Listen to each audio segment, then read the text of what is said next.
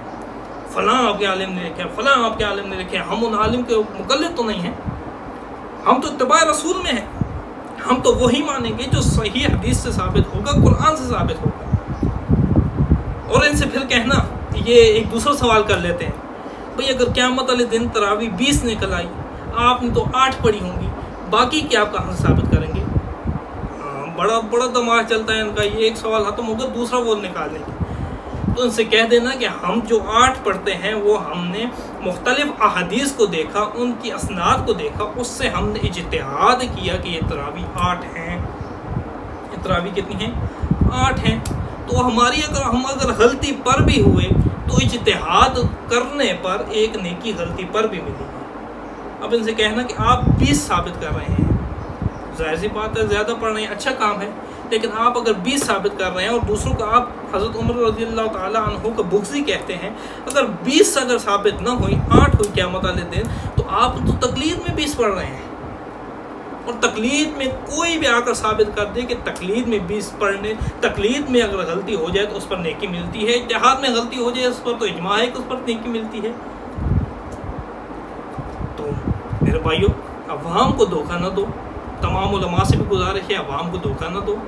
اول تو یہ بحث یہ نوافل میں، نفلی عبادت میں چھیڑنے کی ضرورت ہی نہیں تھی، چھیڑ دی تو الحمدللہ ہم نے بھی پھر اپنے جو رائے ہے وہ بتا دی کہ یہ دیکھو یہ ہمارے پاس دلیل ہے، اب اس دلیل کا آپ جواب دے دیں۔